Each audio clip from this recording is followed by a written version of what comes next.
would it behoove you and your citizens to attain a name we could deal with more readily here? And the history of oppression and suppression continues as Vietnamese and all traditions shared by smooth-ass indigenous lips and sharp-teeth tongues was colonized by French imperialist letters and accent marks, and it would never be the same.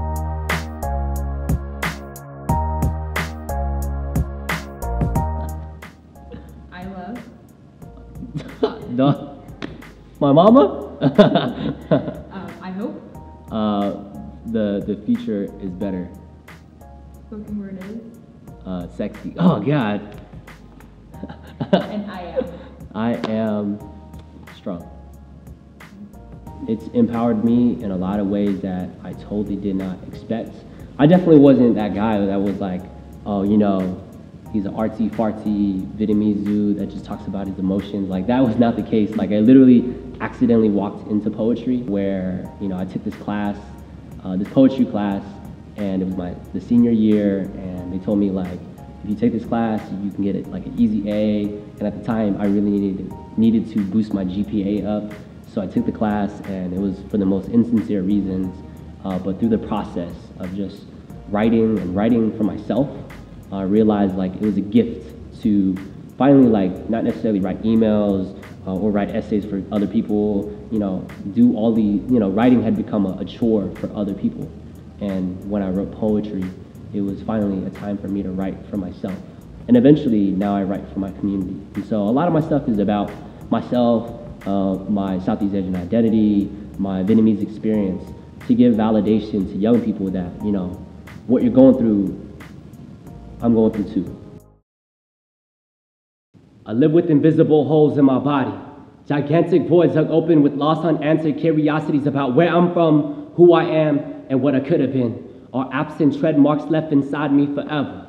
These holes in my body forced open between my organs are soccer ball bounce back walls. These sometimes how you doing phone calls ripped open with missing parent-teacher meetings and child can't support you checks in the mail. This void in me grew deeper every single day to the moment I was asked, so what does your father do for a living? I grew completely hollow inside out to the only thing that existed were my words. Well, I don't really have a father. Don't really mean is I don't have a father, and let's not talk about it. And these don't really's manifested in between the wrinkles of my brain, squeezed between the crevices of my intestines, seeped down to my bloodstream until hearts imploded. Don't really meant is that I've been keeping this stuff inside me, and all I want to do is just let go. Don't really is a smoking alcoholic father that left me, my Vietnam refugee family, left us in this California, went all the way over there, Florida, for his other wife and kids, took our business, money, and sanity for his new family future, and never looked back. And now, it feels like he makes phone calls just as often as planets make alignment in this universe, and he makes visits just as often as Y2K millenniums. Once, Don't really taught me that I never had, never needed. Needing fathers became absolute, because I learned early in my life that I don't need the footsteps of another man to become one. I don't need the footsteps of another man. I will walk my own. I would bury this old void with older sister wisdom, beautiful hard work, mother love, full house. Well, full house never made sense to me, because I didn't need no Danny Tanner or Uncle Jesse telling me the lessons of the day. It was the women in my life that made this young warrior. I would cover them with moments when you truly realize the people that love you. Report card celebration dinners, tense passenger seats when you first try to get your license, hot prepared Tupperware for cold college refrigerators, and then you realize that you've been drowned out by the unspoken love of a Vietnamese woman. You cover them with white walls of academic certificates, newspapers, pins, and plaques and diplomas that read University of California, Berkeley, Bachelor's of Arts in Social Welfare, double minor in Education, Public Policy, Department Award in Social Justice. And as you read these words, you proclaim these words, so you can never be a product of another abandoned father. And there will be a day that you tell don't really, that even though all you gave me was heartache and insecurity, the void you put in me will become the strength, the armor, the will that is inside me. I'll become a strong man without you, but I'll become a stronger man because of you. So there will be a day that I look into your eyes, don't really, and say, But I love you too. I had a young student pass away, and I was working with him for about 3 months through a summer internship program, and he was a great kid, like a peer mediator on campus, and he eventually passed away after 3 days being like critically ill in the hospital.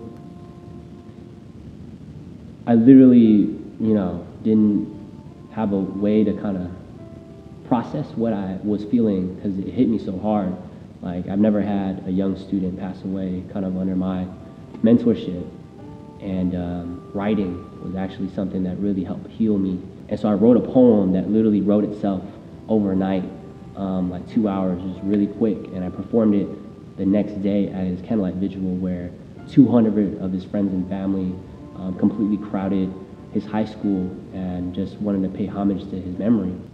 In the midst of the poem, like, it started raining, and people were saying, like, it was Jimmy, like, shedding tears.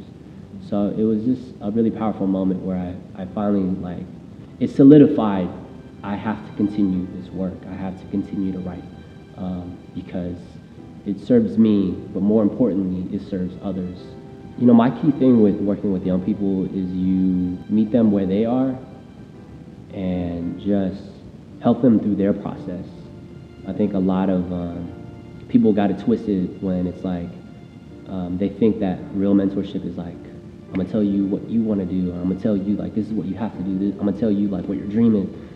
For me, a real mentor is just helping them through their own process, helping them through life.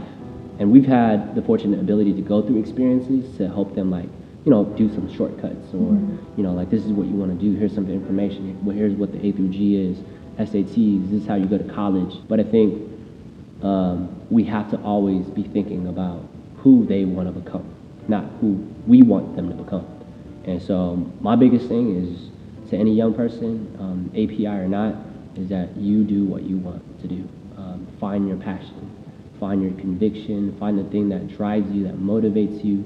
And if you don't have it, figure out what it is. Relentlessly pursue your legacy. And I think I talked about it during my speech, was I think we all are meant to leave something in this world. It's up to us to figure out what that legacy, that impact will be. What's up, y'all? My name is Fong Tran. I just want to thank TheFifthProductions just for having me, hosting me.